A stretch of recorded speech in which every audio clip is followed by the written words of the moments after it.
नाशिक जिल्ह्यातील महत्त्वाचा राष्ट्रीय महामार्ग असलेला त्र्यंबक रोड सध्या अक्षरशः खड्ड्यांनी भरलेला आहे। दरवर्षी पावसाळा सुरू झाला की या रस्त्यावर खड्ड्यांचं साम्राज्य उभं राहतं आणि अपघातांमध्ये झपाट्याने वाढ होते। ग्रामस्थांनी आता प्रशासनाच्या या उदासीनतेवर संताप व्यक्त केलाय।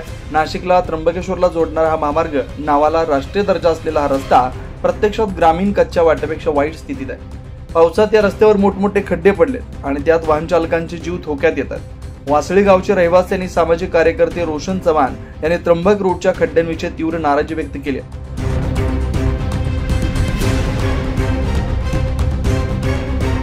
नमस्कार, मी रोशन चव्हाण।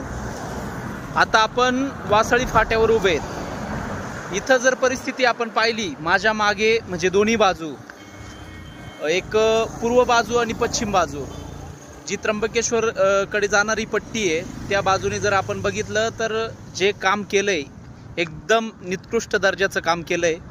जे रोडला लेअर मारण्याचं काम केलं खड्डे बुजवण्यासाठी, तर ते कुठेतरी अजून पडल्यामुळं डांबर वितळलंय आणि गाड्या अक्षरशः स्लिप होत आहे। त्यानंतर त्या गाड्यांचं म्हणजे चाकाला लागून जे डांबर आहे ते इतरत्र पसरतंय। त्यानंतर तो जो डिस्टर्बन्स येतोय त्यामुळे अक्षरशः गाड्या एकमेकाला लागून चालताय, म्हणजे कुठेतरी अपघात होऊ शकतो अशी परिस्थिती निर्माण झाली आहे।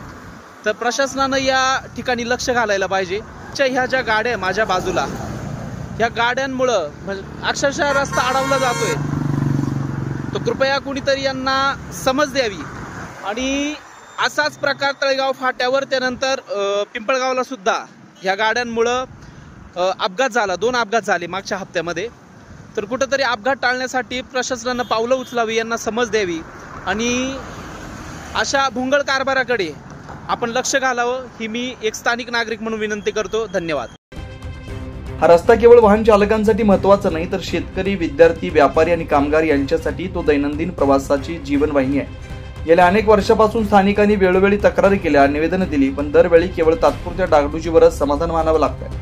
ग्रामस्थ आता या तात्पुरत्या डागडुजीला कंटाळलेत आणि कायमस्वरूपी दर्जेदार डांबरीकरणाची मागणी करतात। 9 न्यूज महाराष्ट्रासाठी ज्ञानेश्वर आंधळी, नाशिक।